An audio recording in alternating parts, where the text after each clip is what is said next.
Hello, everyone, as you come on in to today's shelter series. We'll wait a minute or two just to let everyone come on in.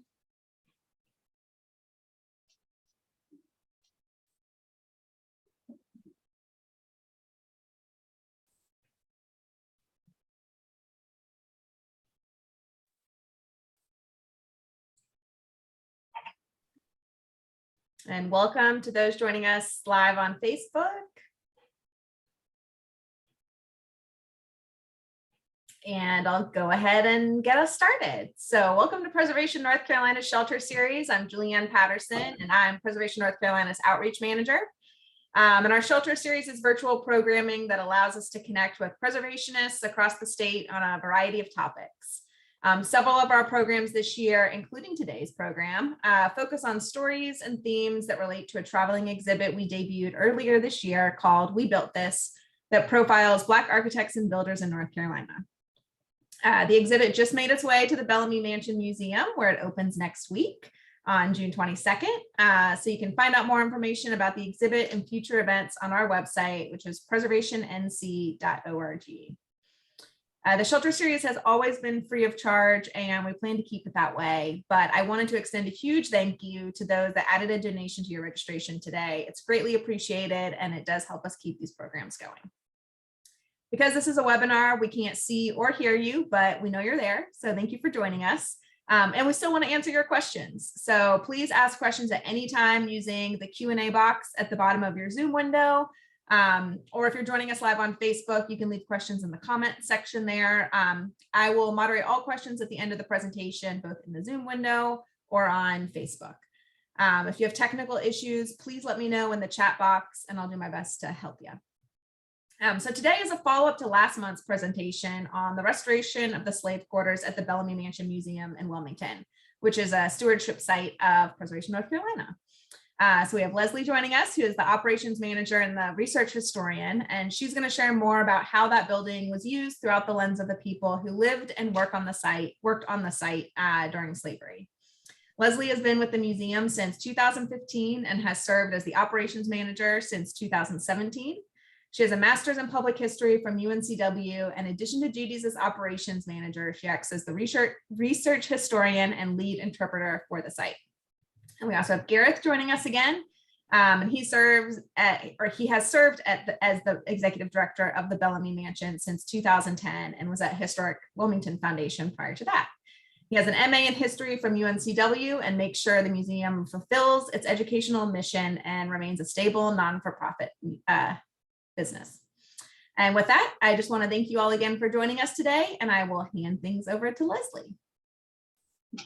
Thanks, Julianne. Appreciate it. And thanks everyone in attendance and everyone who might watch this in the future. I also want to send a little thank you to Myrick and Preservation North Carolina for seeing the value of the original slave quarters and staying committed to not only its restoration, but its interpretation. Thank you to Gareth, our board of directors, our volunteers, everyone who continues to support what we do. And I also want to be sure that I thank everyone whose research was very instrumental in some of the early interpretive programs and publications. People like Alice Ely Jones, Beverly Tedderton, Madeline Flagler, Jonathan Noffke, Janet Seeker, Catherine Beischer, Bill Reeves, and many others I know I'm forgetting. Now, we know here from empirical visitor surveys and from anecdotal evidence that most visitors' knowledge and understanding of antebellum slavery is almost exclusively situated within the realm of rural plantation slavery. Visitors expect crude cabins with dirt floors, pretty much what they've seen if they've visited plantations or even what they've seen from Hollywood depictions. For many visitors, a two-story brick building like the one at the Bellamy site is so novel to them, they assume that it was in some way unique to only the Bellamy site. Some visitors make assumptions about what slavery in Wilmington must have been like, or what kind of slave owner someone like Dr. John Bellamy was, based on a building like this that they sometimes deem as nice or better than expected. So this means that we must be most deliberate in educating visitors on the realities of urban slavery and the experiences of those men, women, and children who were enslaved in the few urban centers of the South. Where's your towns? This question that I ran across in my research was one that a traveling New Yorker posed to a Southern writer in 1857 as they shared a steamboat on the Mississippi River. This question highlights a problem that has often plagued studies of the antebellum South, the presumed lack of sizable cities and urban centers. There was an abundance of Southern cities and towns before the Civil War, but not on a scale and size or industry a New Yorker might have expected or recognized.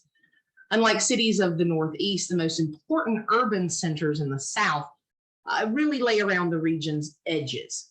Centers like Richmond, Charleston, Mobile, New Orleans, St. Louis, they all encircled the South, and they never reached in population or industrial development the size of cities like New York, Boston, or Philadelphia.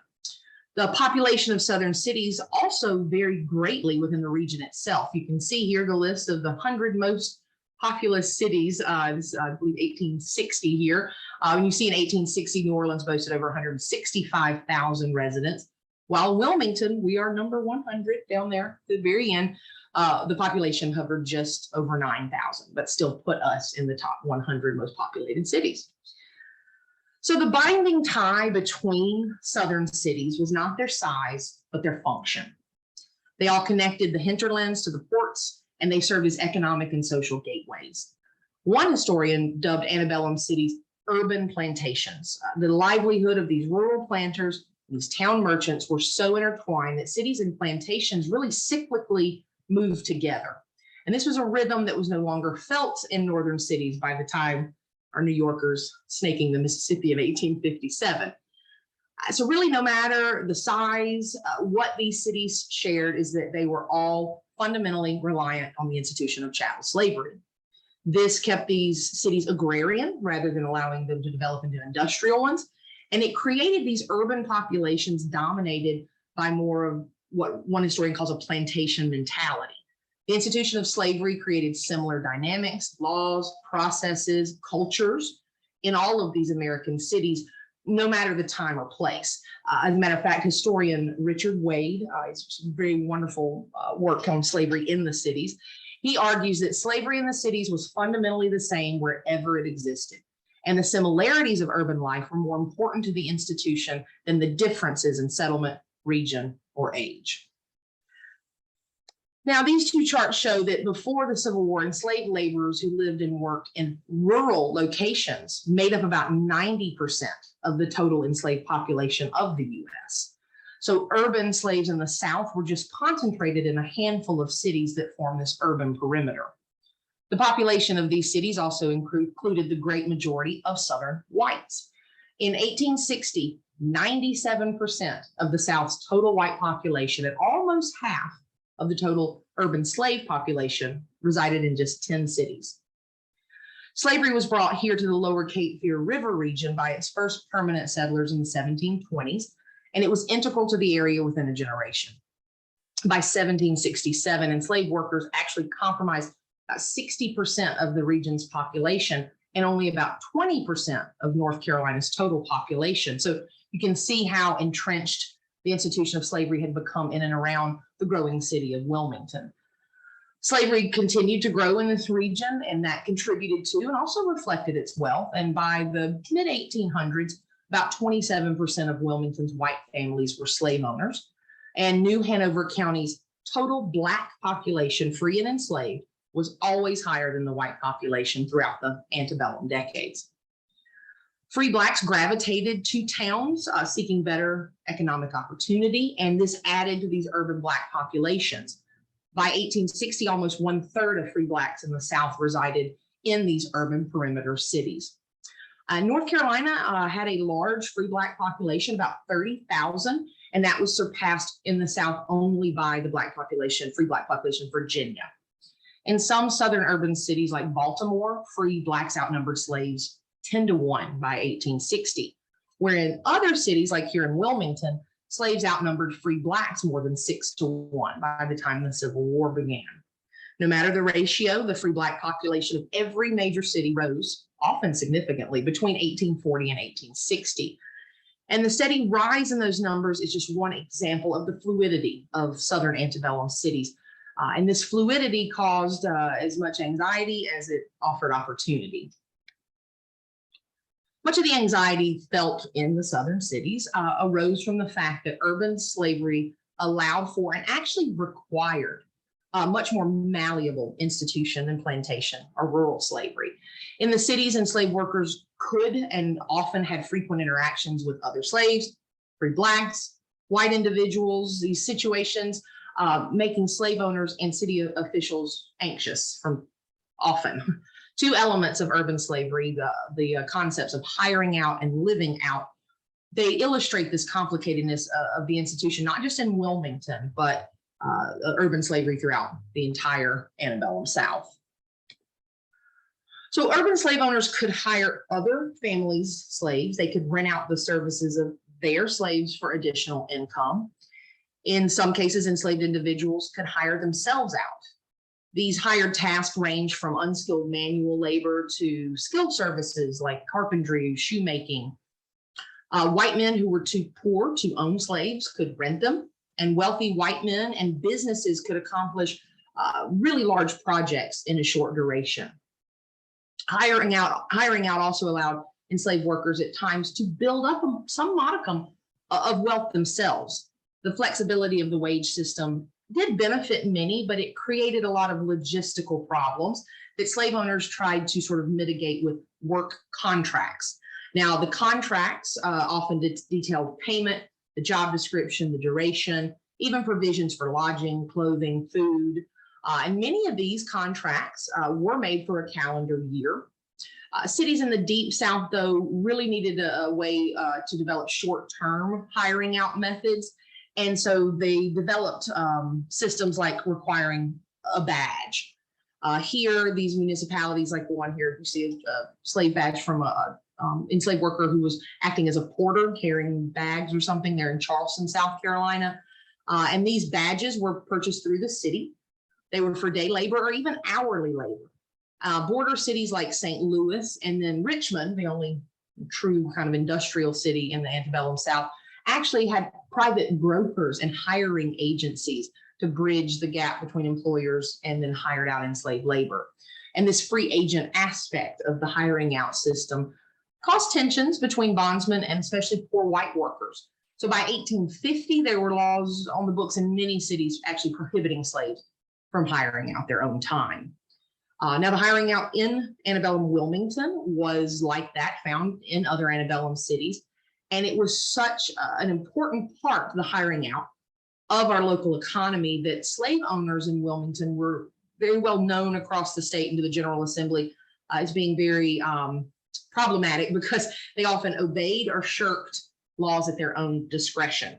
Wilmington often sought exemption from state laws or the passing of sister laws that allowed them to get around some of the ordinances that the General Assembly was trying to make, consistent across the state. Wilmington and Fayetteville, we were especially bad for that, according to the research. Now, here in Wilmington, hiring out was usually on an annual basis, at least, done around January the 1st. So Rufus Bunnell, pictured here, was an architect from Connecticut. He lived in Wilmington just prior to the Civil War and was the assistant architect on the Bellamy Mansion project. And here you see his quote from his journal when he recalled on January 1st that in weather of a wintry nature, hundreds of Negro slaves were huddled about the market houses in the center of Market Street, sitting or standing in the keen atmosphere, waiting their separate turns of in lots to be auctioned off by the sales on the spot, or to be let or hired out to any successful bidder for their labor for the year 1860. So whether hiring out was organized publicly or privately, the result was usually the same, that it created an antebellum Black economy in cities while blurring the line of the strict master slave owner enslaved worker dynamic. Enslaved men and women were engaged in negotiations and relationships and opportunities beyond their owners' townhomes. Some enslaved workers saved enough disposable income to purchase luxury items like clothing, and some, much rarer instances, maybe made enough money to purchase the freedom of themselves or loved ones. Some Southern Black families developed legacies, which lasted long after the Civil War ended, as they continued passing on the knowledge, the connections, and even wealth and property to future generations. Some of those families remained or became prominent in post-bellum Southern cities, which was not as common in Northern cities. Henry Taylor is a prominent story, or was a prominent Wilmingtonian in the 19th century, and he's kind of a local example of a legacy born out of urban slavery. Now, Henry was born near Fayetteville. He was the son of his slave owner, Angus Taylor, and an enslaved woman who probably belonged to Angus. Angus may have had Henry trained as a carpenter to assure that he could support himself. And Angus moved Henry to Wilmington, where Henry became a carpenter builder, as well as partner in a mercantile business with a white ship owner. Although few specific construction projects have been attributed to him, Taylor family tradition associates him with the construction of the Bellamy site. Booker T. Washington cited Henry as exemplifying the numerous individuals who, quote, though nominally slaves, were practically free. And even though he was a slave, according to Booker T. Washington, he was given early liberty to do about as he pleased. After the war, Taylor operated a grocery business on Nut Street here in Wilmington, while continuing in the building industry. He was active in civic life. He was a member of the Giblin Masonic Lodge, the second Black Masonic Lodge in the state and the first in Wilmington. He served on the finance committee to erect the lodge building in 1871, and it is probable he was involved in the construction of the building, which still stands. He was a founding member of Chestnut Street Presbyterian Church, and he was also active in the Republican Party. Henry married Emily Still, a native of Fayetteville, and he built the family's home, which stood at 112 North 8th Street here in Wilmington. You can see it pictured here. Henry and Emily raised a family of 4, all of whom distinguished themselves. John Edward Taylor remained in Wilmington, and he became a prosperous businessman and the first Black man appointed deputy collector of customs in the city, a position he actually held for about 25 years. Anna Maria Taylor, one of their daughters, attended Howard University, as did her future husband, Dr. James Francis Schober. He was the first Black physician with a medical degree to actually practice in North Carolina. While he was a native of Winston-Salem, Dr. Schober spent his entire career in Wilmington. Their other daughter, Sarah Louise Taylor, also attended Howard University and married John Whiteman, a prominent Wilmington businessman. Especially noteworthy of Henry and Emily's children is their son, Robert Robinson Taylor. Robert was the first African-American to graduate from the Massachusetts Institute of Technology as a valedictorian, and he was one of the first professionally trained Black architects in the U.S. He forged a long career as an architect at Tuskegee, where he became a close friend of Booker T. Washington. In 1943, shortly after Robert's sudden death, a Wilmington public housing complex, formerly called New Brooklyn Homes, was renamed for him. In 2015, the U.S. Postal Service unveiled a stamp bearing Robert's portrait. Robert Robinson Taylor's son, Robert Rashawn Taylor, became an important architect, civic figure, and activist in Chicago, for whom the large Chicago public housing complex, Robert R. Taylor Homes, which was completed in 1962, was named. Among Henry Taylor's descendants through this branch of the family includes his great-great-great-granddaughter, Valerie Jarrett, a civic and political leader from Chicago who in 2009 became White House senior advisor to President Barack Obama. So how did Henry Taylor, a man never manumitted, live in Wilmington while his owner lived in Fayetteville? This was due to the legal practice of living out. And living out was another aspect of urban slavery, which, like the hiring out system, offered benefits, but it was also a cause of concern for both these conservative slave owners and merchants and elected officials, white elected officials. Just as the practice of hiring out across Southern cities underwent this growth and change during the antebellum period, so did this practice of living out. By 1840, most Southern cities had similar regulations that required written permission from a slave owner, giving express permission for a slave to reside in a dwelling or a property other than that of the owner for any duration. Wilmington's ordinances actually allowed town commissioners to issue licenses to slave owners, allowing slaves to reside somewhere else or actually maintain a home of their own.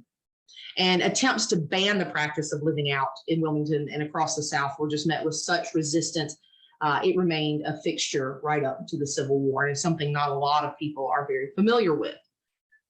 City slave owners controlled this hiring out, they controlled the living out, and they also wanted to regulate literally the day-to-day movements and interactions, free Blacks and enslaved workers throughout the cities.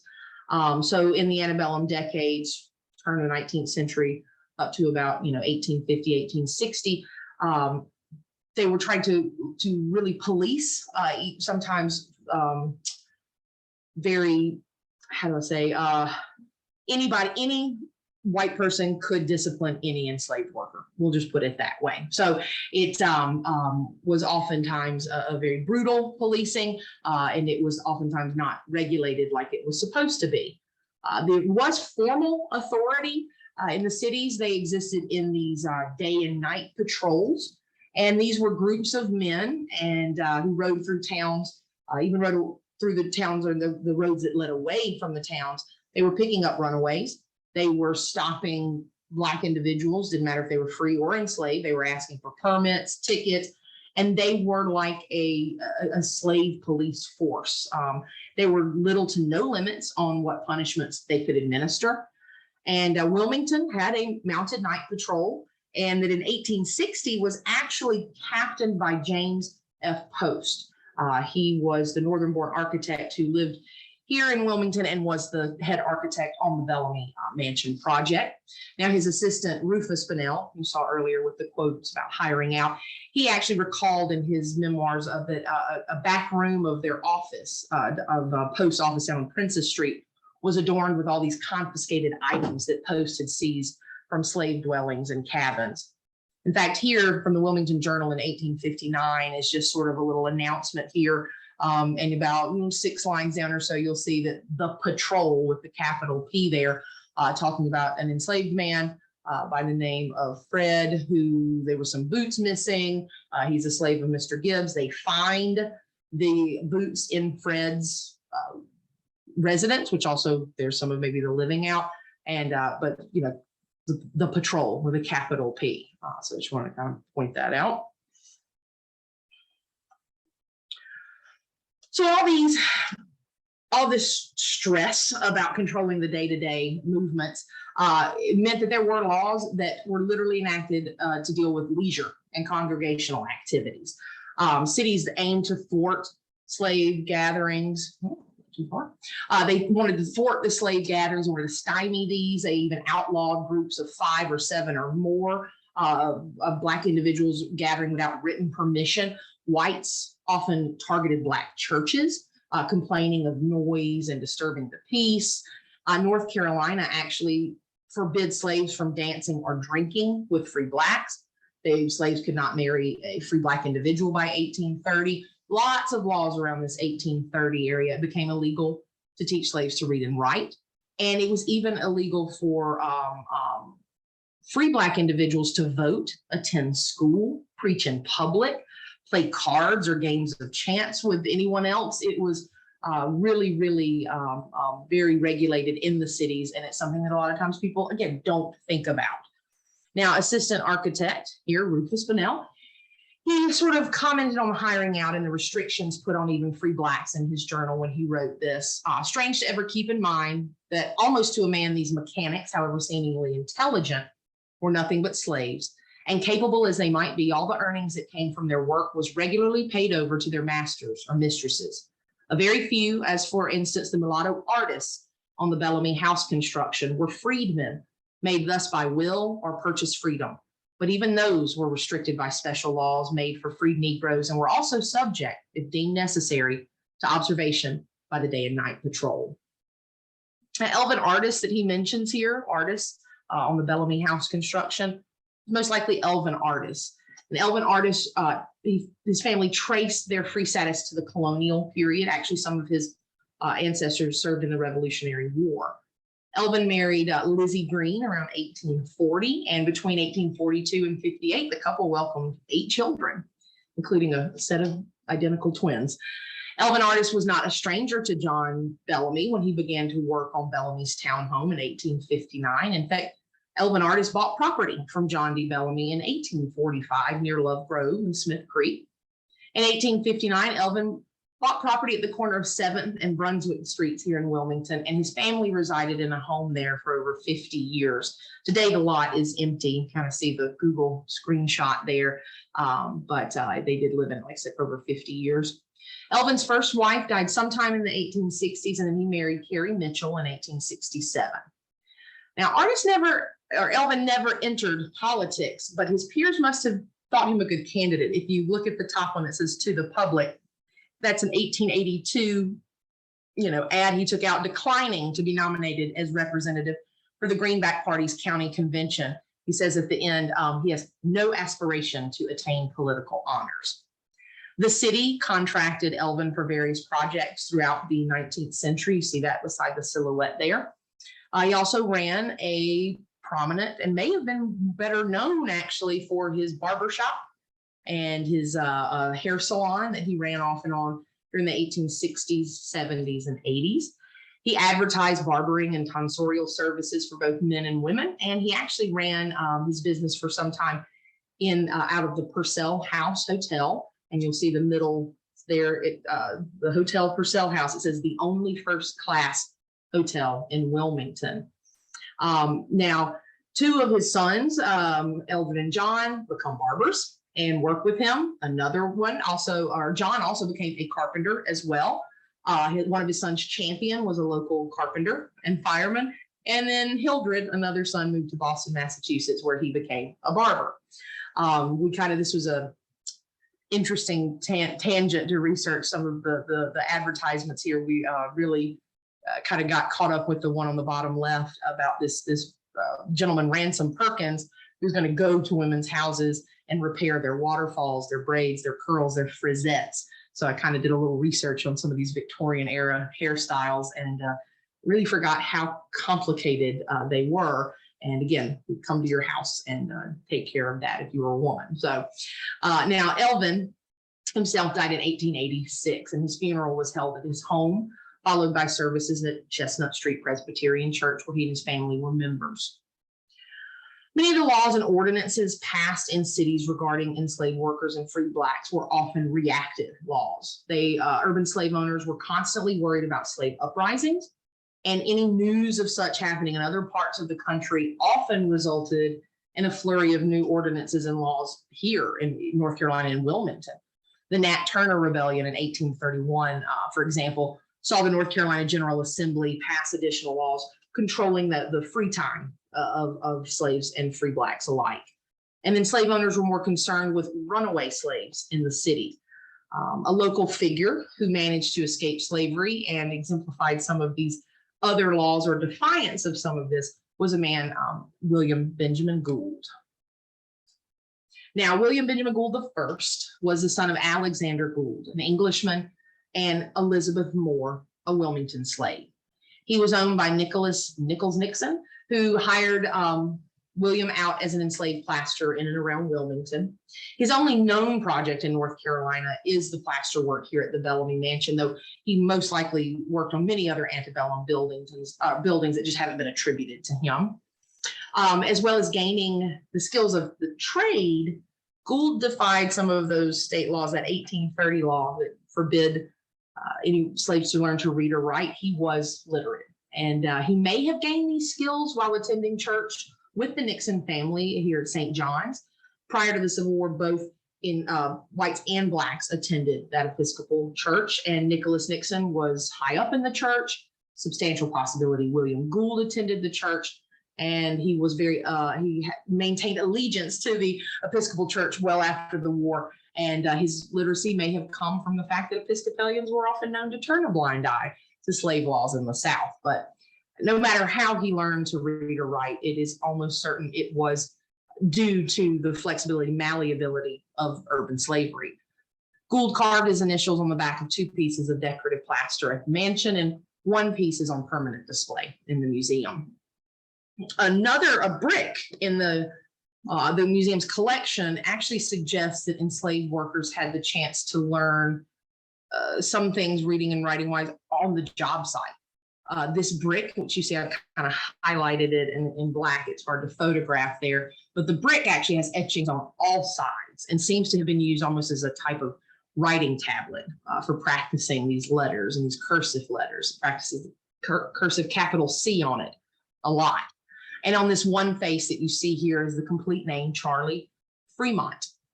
While the identity of Charlie is not entirely clear, my research suggests a connection existed between Dr. Bellamy's business interests and a man by the name of Sewell Fremont in town. Now, Dr. Bellamy was one of the largest stockholders of the Wilmington and Weldon Railroad. And in the antebellum decade between 1850s leading up to the Civil War, the chief engineer was Sewell L. Fremont. He was a Vermont-born man who moved south, fought for the Confederacy. He was part of the artillery Corps of Artillery Engineers that helped actually build the earthworks at Fort Fisher, along with Bellamy architect James F. Post. And then Dr. Bellamy, again, was on the board of the Wilmington and Weldon Railroad for multiple years, so there's no doubt that Sewell Fremont and John Bellamy knew one another. Sewell Fremont was a wealthy man who owned slaves both in New Hanover County and Brunswick County. And the 1860 slave census shows that all of Fremont's enslaved workers were female except for one 14-year-old boy. There were no other Fremonts living in the Wilmington or the surrounding counties at that time. And so it is quite possible that the 14-year-old boy on the slave census is this Charlie Fremont, who carved his name into the brick around 1859, 1860. It's really, if it suggests that Dr. Bellamy contracted workers from his own business partners and friends, and shouldn't seem surprising because that could have reinforced both their public relationships, their business relationships, and their private relationships. But now back to Mr. Gould's story. So William Gould not only learned to read and write, and you see beautiful WBG on the top left there, but in the fall of 1862, he, along with 7 other slaves, committed the ultimate act of defiance by escaping to their own freedom. On the night of September 21st, 1862, Gould and 7 other slaves made a daring escape by water. They found a boat and set off from the foot of Orange Street. They rowed it through the cover of night down the Cape Fear River, passing working Confederate lookouts, and they made it out about a mile to the blockading Union Navy. They were taken on board a Union vessel, the USS Cambridge, pictured there. And the officer recorded picking up, quote, a boat with 8 contrabands from Wilmington, and listed their names and owners. Gould and the others joined the Union Navy, and 3 days after his escape to freedom, Gould actually began keeping a diary of his experiences. Gould continued to fight against the Confederacy for the remainder of the war. He sailed on numerous ships, numerous places, internationally, from Boston to Charleston and all about. And during his tenure in the Navy, a romance blossomed between him and former Wilmington slave Cornelia Reed. Now, she was living in Nantucket after her manumission, and the couple kind of blossomed romance letters and things back and forth. And they actually were married in December of 1865, settling in Dedham, Massachusetts. They went on to have 8 children, and the 6 sons pictured in the top right corner all served in the military like their father. Gould established himself as a plaster and bricklayer, and he and Cornelia became prominent members of the Dedham community. The Gould family remained successful and includes Stanford Law Professor Emeritus, Dr. William Benjamin Gould IV. He served as chairman of the National Labor Relations Board under President Bill Clinton, and as a special advisor to the U.S. Department of Housing and Urban Development under President Barack Obama. He's published more than 10 books, including his great-grandfather's memoirs, Diary of a Contraband, in 2002.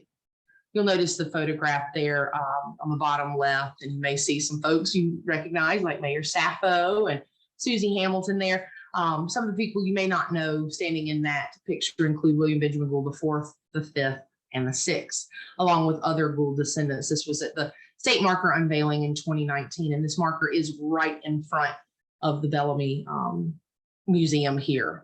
In fact, the only state markers in the city having to do anything with the Bellamy have to do with William Benjamin Gould, Henry Taylor, Garrett may have to come on and correct me for a couple of other ones, but even some of the individuals who married into the Taylor family also have state markers. So this was a very proud moment for us, and we were so honored to have so many of them come in to help us sort of celebrate that. So, and I also wanted to mention that There's been a park renamed for William Benjamin Gould I in Devonham, Massachusetts, and they are actively fundraising right now to build a statue of Mr. Gould to go kind of in the center of that park. So now there are several other Black artisan families associated with the building of the Bellamy site.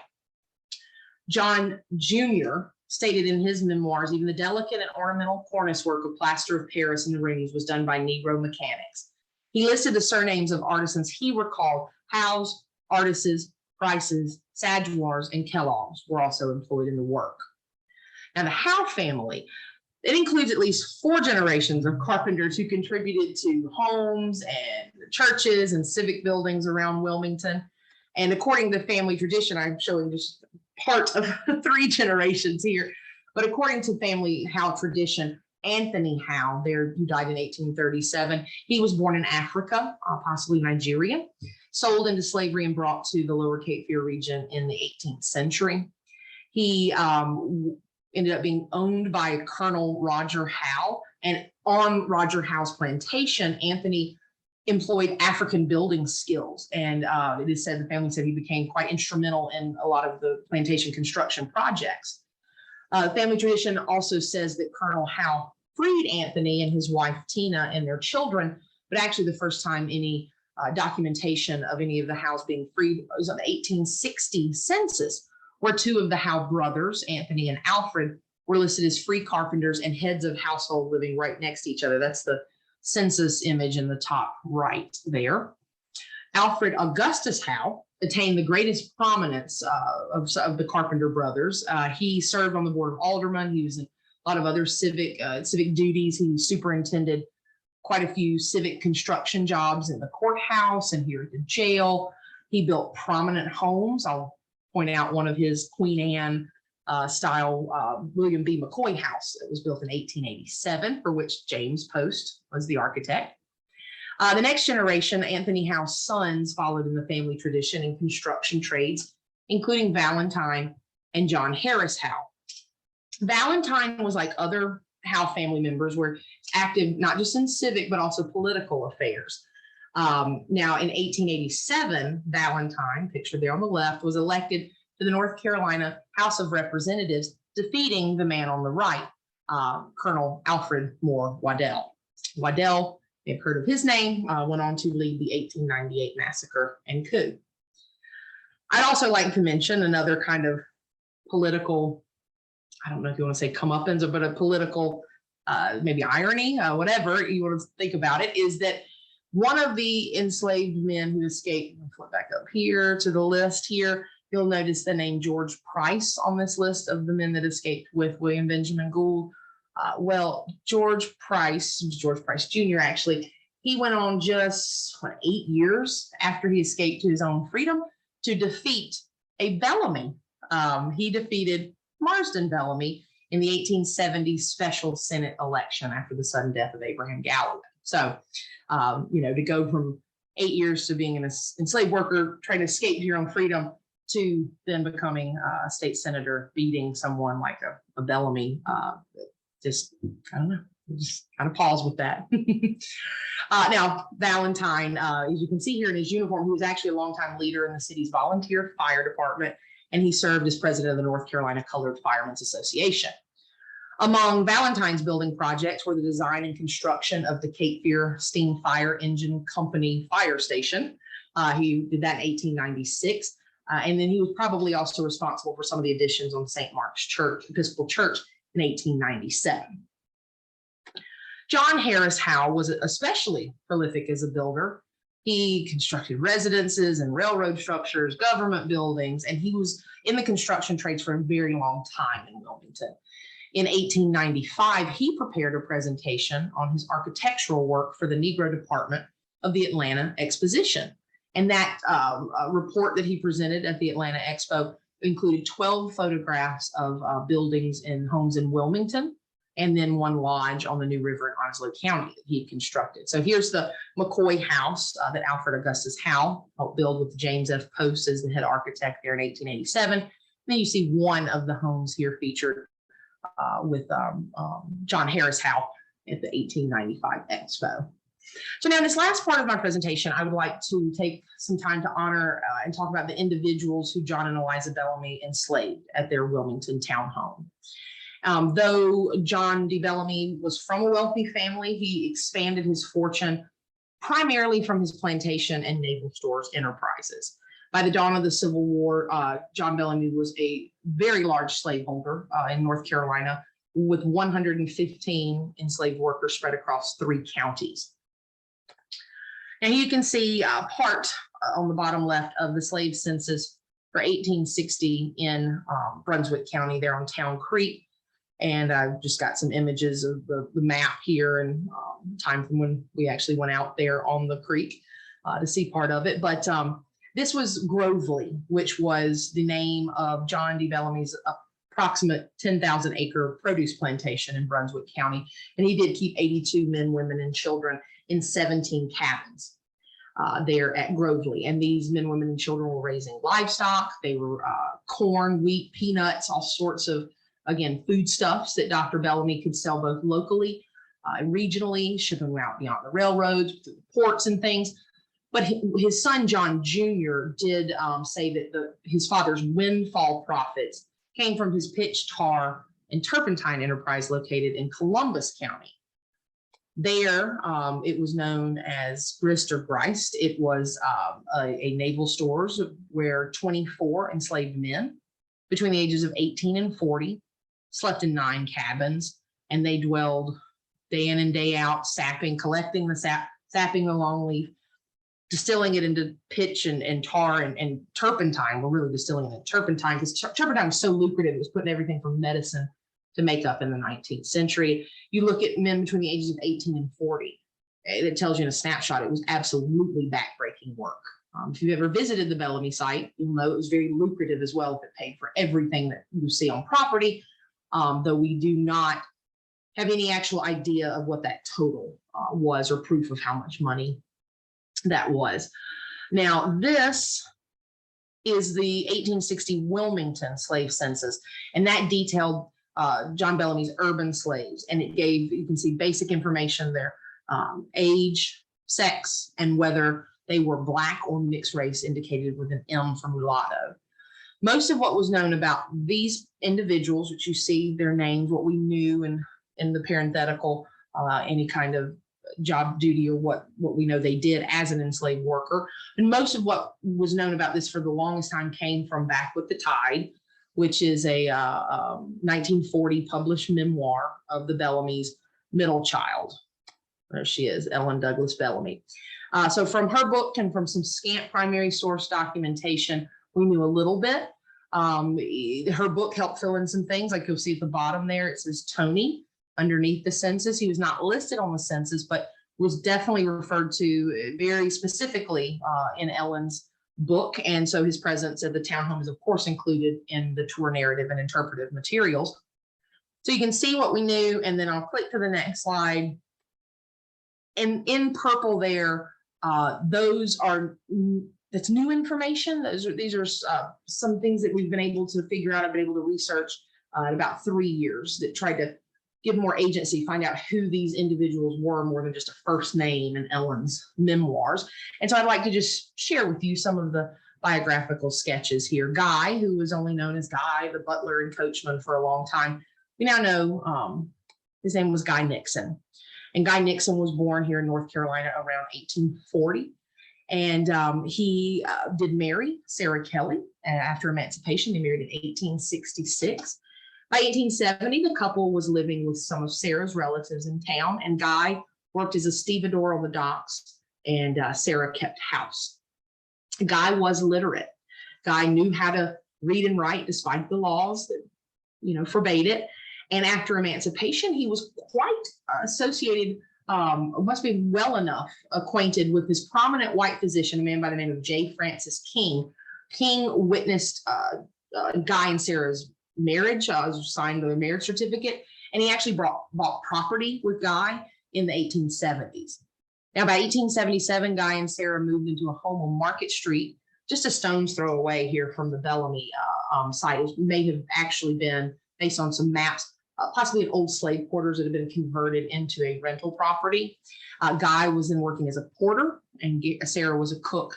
In 1880, Guy was a shoemaker, and Sarah was keeping house again. And there's no records of Guy and Sarah ever having children, and no documentation of the couple is known. I've been able to find after 1870. Of course, something that you've seen in some of the silhouettes and in some of the images here is we don't have any images of these people. Even just finding something like his beautiful signature there that was on his marriage certificate is sometimes the closest that we can get to seeing and kind of feeling who some of these people really were. So again, sometimes something as simple as a signature to me is a very powerful, powerful testament to these individuals. Another lady we have no images of, not even a consistent spelling of her name. It was sometimes Rosella, sometimes Rosanna, spelled all sorts of different ways. But we do know that, or learned that Rosella was born in South Carolina in 1822, and she was the enslaved laundress. She married Alonzo Simmons in 1866. And this 1870 census, which is pictured here on the bottom, that's for Rosella and Alonzo. And it showed two names, Harriet and Charlotte Potter.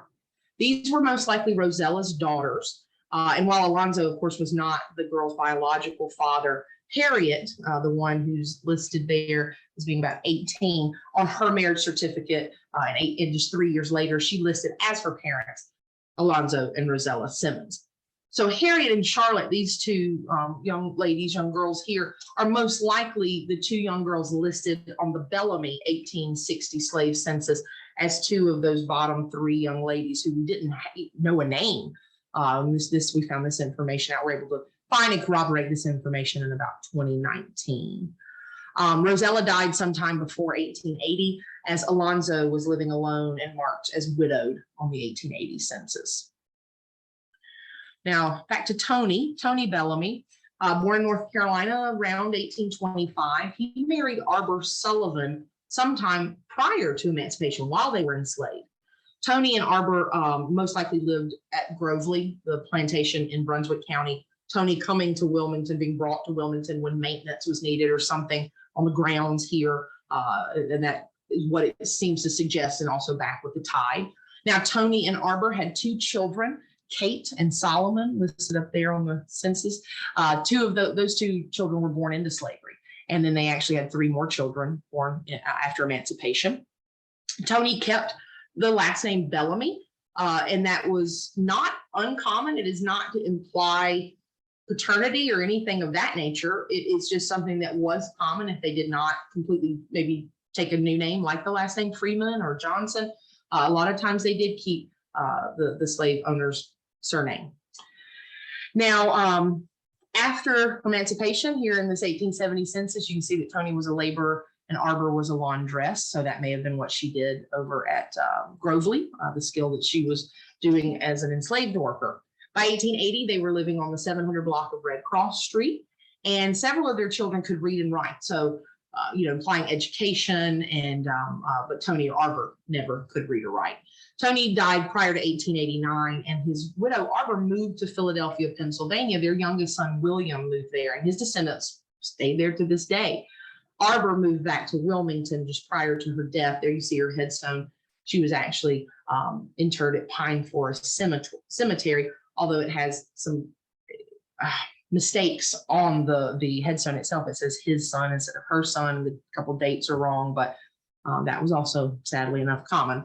And then finally, to kind of highlight someone that I haven't been able to find a lot about, because this is also a reality, Mary Ann Nixon. Mary Ann was born around 1846, and she was the only former slave to stay on for any duration as a paid servant with the Bellamys. In 1870, this is the actual census from 1870. She was listed as a 24-year-old house servant.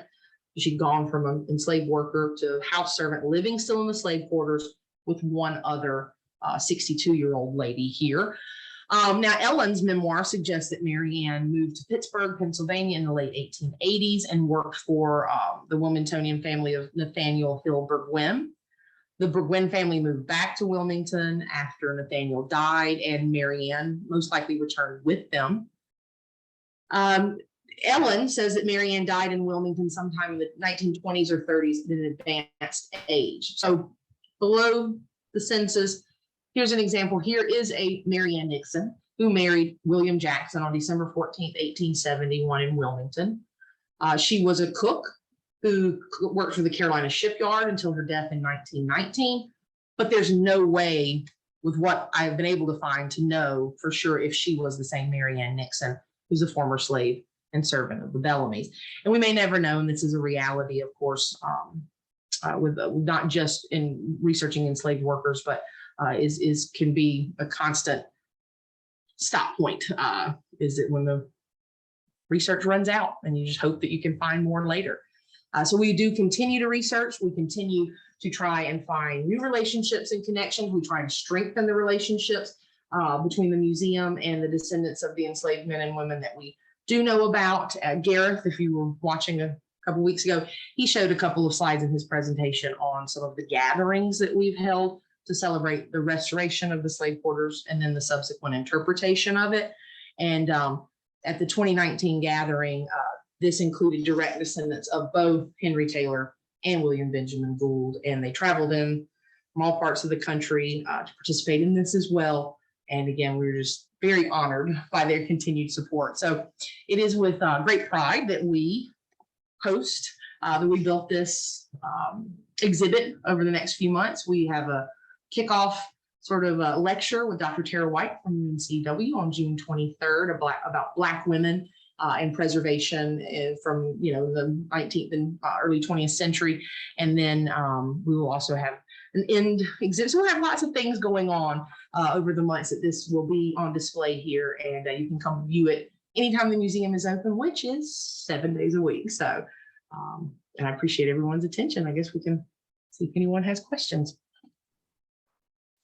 Well, hello, I've become the moderator. Julianne, who is the host, her screen shows this moment to give out on her, so she can't see what's going on, but she can still hear it. So I'm going to ask some questions, and because Leslie's done all this research, which is just so fantastic, and that went so well, that I know she's going to have some good answers for this. First up, I think we'll do, what were the duties of an antebellum engineer? I always like the term mechanic as well, which is kind of cool. Well, I mean, and if we're discussing Sewell Fremont, I mean, I did mention him as part of the artillery corps engineer.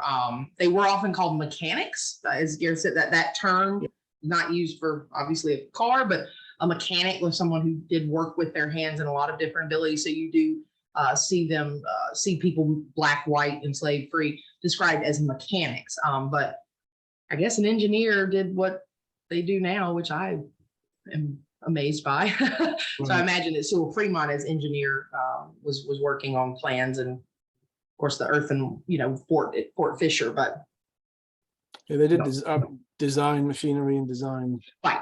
I don't really know what they do now. But the term mechanics was interesting because it was craftsmen and builders and other things, but the term used was mechanics, which I didn't know that until we got into this kind of research.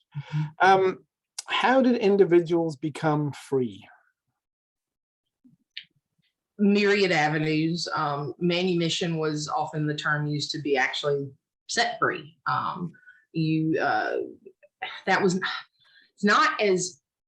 Sometimes that was not as desirable a situation as we think about it. It was so complicated that if you did free someone, where were they going to go? They were still subjected to so much of these laws. They may not have had any money. There may have been lots of situations. So men like James Sampson in town here in Wilmington, he was a black man who owned a good number of enslaved workers, about 24. He hired them out in contract carpentry and things like that. And, you don't know the conversations going on if maybe that was, I'm not going to manumit you. I'm going to, because then if I'm still your owner, there may have been some actual benefits to that. But there were ways to, like I said, buy freedom. There could be contracts drawn up between a slave owner and an enslaved worker, of course, running away like William Benjamin Gould did. But really it was being freed, running away, or working towards that which may not have ever happened Mm. that I know of. And I'm sure there were other, again, complicated situations. Yeah, it's kind of interesting that after 1863, after emancipation, a lot of people stayed in place working for very little money in a similar situation as when they were enslaved as well, which, you know, And that's happened on some of the Bellamy properties. And that's something too that, you know, the Emancipation Proclamation passed 1863, and it's like the Union Army had to take it and bring it throughout the South and kind of enforce it. And so that's why it wasn't finished and done until 1865. So, you know, even though that issue, the proclamation was 1863, you had people that didn't know about it, people that didn't believe it. They just didn't drop their tools and say, I'm free. So again, very complicated, and that leads right into the sort of metamorphosis into sharecropping. I was going to, yeah, exactly. Sharecropping is the next stage. And then Mhm. in Wilmington, 1898, and then beyond that, where situations maybe didn't progress as everybody would want. Where is the brick with the name Charlie Fremont? Wade is asking that question. It's in the collections. It's back with our collections. I've got it. Wade is our lead volunteer, so we'll have to show him where that's tucked away. Was it common, Melissa is asking, was it common for all slaves in all states to take on the last names of their owners? And did they take it themselves, or was it given to them, like to show that they were property? Oh, of course, it was absolutely property at the time. Someone like Rosella being born in South Carolina, she could have actually been, her parents or her family owned by some of John Bellamy's family. So this could have been a Bellamy family surname that was passed down and inflicted and enforced on them. That's what their last name was for generations. And so some just chose to keep it. That's what was their dad's last name, their grandparents' last name, and they chose to keep that. Again, it did not instantly imply anything about paternity or anything of that nature, but it could. And many did keep it, but as I mentioned, some absolutely got rid of it. They threw off these names that they were given, and they went back. The rise in the last name Freeman. And then a lot of ones like John's son, Eric's son, Jacob's son were kind of maybe using the first name, saying I am this person's son, but not keeping that name. And again, that must have been a very complicated and private decision. And to hear the conversations that went on about that, it may have been something very simple for people. It may have been a real point of emotion and contention for others. Kind of leads to the next one, actually. I'm nipping about a bit, but Linda is asking, several of the enslaved individuals have biblical names, and would there have been religious records of baptisms and things like that connected with enslaved workers? You get a lot of biblical names, you get a lot of classical names. You get Augustus and Caesar and Nero and Calliope. You get all these different kinds of really, again, these romantic, very Greek and Roman white names. You do get a lot of biblical names too, because a big part in a certain, there were different generations of slavery. Ira Berlin writes beautifully about the generations of slavery and how there was an entire generation in the colonial era that completely embraced the new language, new culture, new religion. And then there were subsequent generations that really went against things like Christianity. And so naming them, having them do things like celebrate Christmas or certain things that were really kind of almost an indoctrination for this new religion that they wanted them, this Christianity that they wanted them to embrace. So there may be records, you know, even records for like the Bellamy family. That's going to, a lot of that are going to be in family Bibles. They're going to be in churches and even at cemeteries. But of course, a lot of churches are not, they don't exist anymore. That wasn't digitized. I mean, even the difference between the records here at Oakdale Cemetery versus Pine Forest Cemetery, the white and black cemetery, it's so different. So a lot of times with the black or enslaved people, even if they had a Christian name, that doesn't mean that there would be any records to find unless you stumbled upon them, like they found Mr. Gould's diary. There's a question on here which I'll take while you breathe a minute, but because you just answered it, is there a graveyard on the premises? And there isn't, but there are a black cemetery and a white cemetery of some of the cemeteries that are in town. Pine Forest at the end of North 16th Street and Oakdale at the end of North 15th Street are the black and white major cemeteries historically in town, but there is no graveyard on our site. And you've got some great, like Historic Wilmington Foundation's been doing a lot of work, not only with the Giblin Lodge that I mentioned that Henry Taylor helped with, but also made cemetery and some of these other smaller black cemeteries.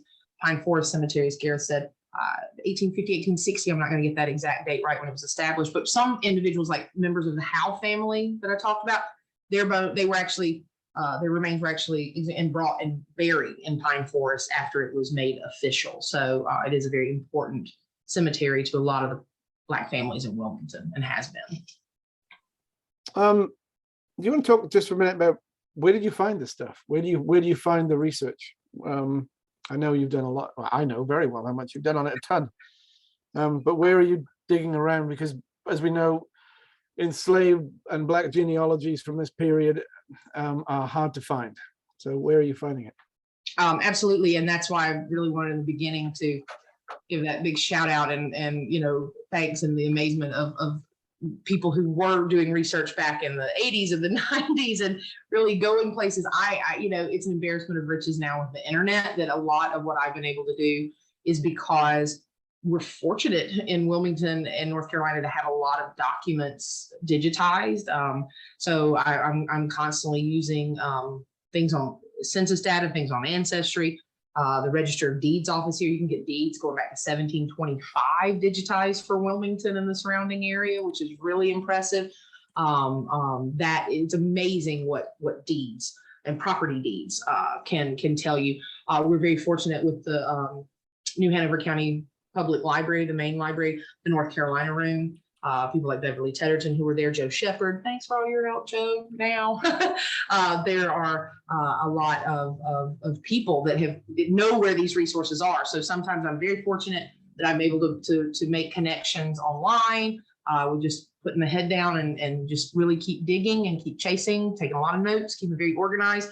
We've also been fortunate when people come to us. I often have black people with the black Bellamy surname who come and ask, is there a connection, or I can give you this information. So we've been able to put some of that together through individuals who are looking for this information too. Myrick Howard is asking, is entry to the exhibit free, and when? Yes, look at the bottom of that. Entry to the exhibit is free every day from 10 a.m. to 4 p.m. And it asks you to check in at the Carriage House Visitor Center to gain that entry, just so we can know you're here. Thank you for coming, and make sure that you know where to go with that. So yes, it is free. That's an excellent question. One of the questions we're getting towards the end, I know it was said that there aren't any more proven buildings with Gould worked on besides this one. Any that are suspected that he worked on? Because we know Post worked on lots, James Post, who was the architect, and others who were here, like the Howes and other people. Anywhere else that Gould may have worked? Now, I mean, and you can chime in on this too, Garrett, but I think the only place that I am just aware of off the top of my head is the main house at Poplar Grove Plantation. Mm-hmm. Some of the medallions and things look very similar to ours, and being owned by Nicholas Nixon in that area. Nicholas Nixon did have a home here in Wilmington, but he was out in that area. So I believe that's all I know about. That is. I have zero proof of this, of course, so there's the caveat. But as Nixon's house was right by Thalian Hall, and Thalian Hall is really ornately plastered and is right a block away from that house and a block away, or 2 blocks, whatever, from the Bellamy, you kind of have to wonder if he was around. It's right at that time. Thalian Hall, which is also our city hall, it's a theater and city combined, was built a year and a half or so before the Bellamy house. We don't know, though, because I don't think those records, that might be in Thalian Hall. And if somebody's on from that, they can tell us. But not that we know of any absolute provenance.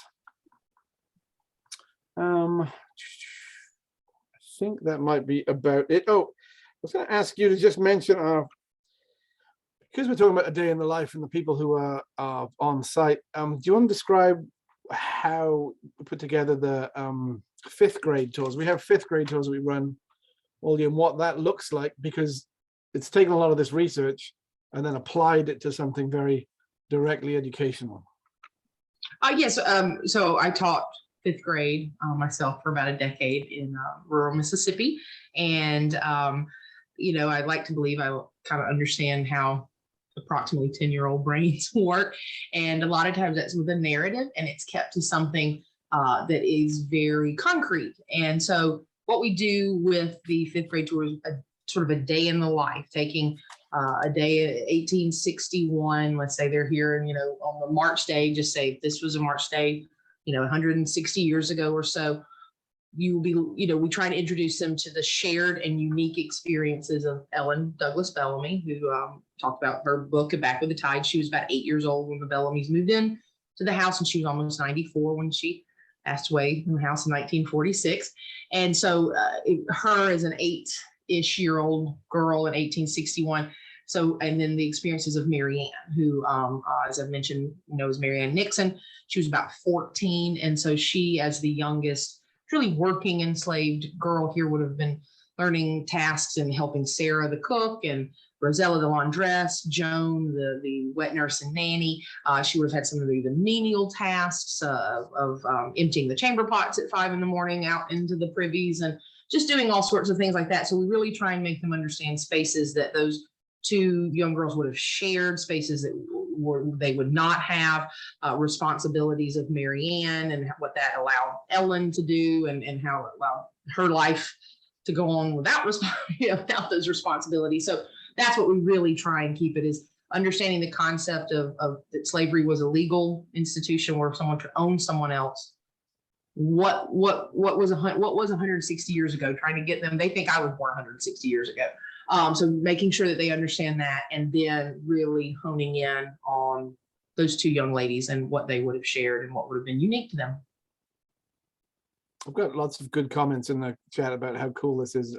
Riveting is a word being used. I like that one. Okay. From someone who, John D. Bellamy was my great-great-grandfather.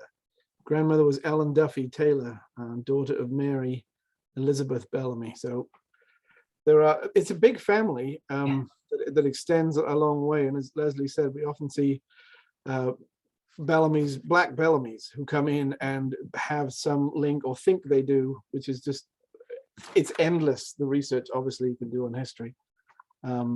We're kind of lucky to have so much, to know as much as we do. Last couple, one is, was the Underground Railroad ever present in Wilmington? And I don't have a lot of research on that. I don't know a lot about the, how apocryphal or how, legitimate certain things were. I know that there for a while they talked about here in town about the tunnels and things under the town, Jacob's Run's tunnels, and that those have been thought to be part of the Underground Road or part of pirate smuggling or part of all this and that. And I think that, the story is it's for, the streams underneath and sewage and so forth. So I just know that was attached to stories of it. I mean, we did have the longest railroad in the world at that time, even though that wasn't that long. And we had this port city. We were number one in the world for the naval stores industry. So you had ships as far away from China coming to be waterproofed, which really, that doesn't mean that I don't have the evidence in the Underground Railroad. What that just does is go to show some of the reasons that Wilmington slave owners and merchants were so adamant about having their own laws and doing what they wanted to do, because they were so concerned about rebellion, runaway, because of our position in a lot of reasons, a lot of ways. So, but I don't know. I don't, not that I've ever been shown convincing evidence of. Even more to be done on that, right? Mm-hmm. Last one, it's just a comment really, Myrick, again, and this is sort of the serendipity of research, right? It's interesting to note that the reason we have the Gould signature is because of the fire and because of the plaster being dismantled to find that. But also that Bill Gould IV came by to do research and knew of a vague connection. He told me once upon a time he knew the connection was present somewhere, but came by the house for an event, and then it became clearer what the connection was. So, a lot of this is, we are very fortunate on this site to know as much as we do, and sometimes it's not serendipity to actually find out this stuff. You want to add anything, one more. This recording will be available. It's the question. Preservation NC on the page which you signed up on, I suspect, on their page for that, keeps a record of all the past shelter series. Mine's on there. Leslie's will be on there in a couple of days. All the other ones that get recorded over the last, what's it been, 2 years, are up there. It's also shared usually on our YouTube channel, and this is being recorded live, streamed live on Facebook, and it stores it up there too, so you can go find it on various Facebooks. So yeah, these ones, one of the really interesting, nice things about doing these is that they're recorded now. So in 10 years to come, at least people will be able to know what we researched and what people before us researched that we're just reiterating, and be able to learn from that, which is really a nice feature of this technology, a really nice feature. Let me see, anything else? I don't think so. There you are. Somebody, Annie just put that in the chat as well. Leslie, you got anything else to say? I want to say that Leslie is a fabulous researcher and just brilliant to have around, and has done a bang up job. This is just tremendous stuff. We found it so much more than we knew before.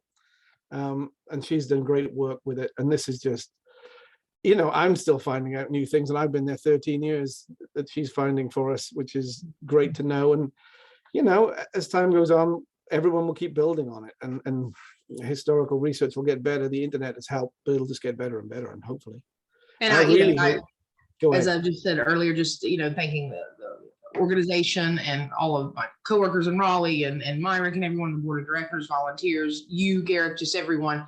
It's been so supportive of making sure that we get these narratives out and get them further advanced. We are a small staff here at the Bellamy site, so to be sometimes have them take up some things so that I can just put my head down and do some research or some exhibit design is really, really helpful. And over the next few months, we will be putting in some permanent panels on 1898, and the John Jr. was involved in the election thing, so has a pretty interesting story there.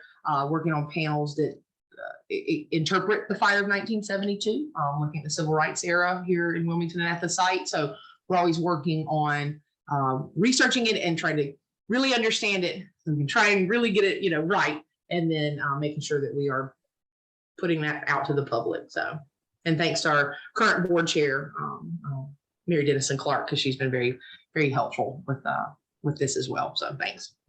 She is that leads a nice thing. The last thing I'm going to say is Mary is a Bellamy descendant, and if you know anybody, if someone on here or someone you think should see this would know, we are constantly looking for connections, as Leslie I think said, descendants, particularly of people who were enslaved or people who worked here in some form or another. We really would want to make those connections over time. We know this family out there went to Philadelphia and elsewhere, and we'd love to find that and add them to the history. That's kind of the point, is to keep building that sort of relationship. It is a community hub, and we would like it to be a research hub as well. So for that to happen, we need all the material we can ever get our hands on, basically. All right, well, thank you, Leslie. Got anything else to add? No, just look in your attics and look in people's drawers and don't throw things away. Find us things to help do more. Thank Thank you all again for coming. Please do come and see the site. Please do see, we built this. We have it until November, and it will be traveling elsewhere after that, and subsequently, concurrently, actually, because there are now 2 versions of it that'll be going around. Go and see it. It's really great. You'll learn a lot. And I think that's it. Julianne, who can't see this, has to close her computer, which may make the ending of this rather abrupt, in order to end this session. But thank you all again for coming, and we really appreciate Leslie and everybody else involved. Thank you. Thanks. Everybody has to get off.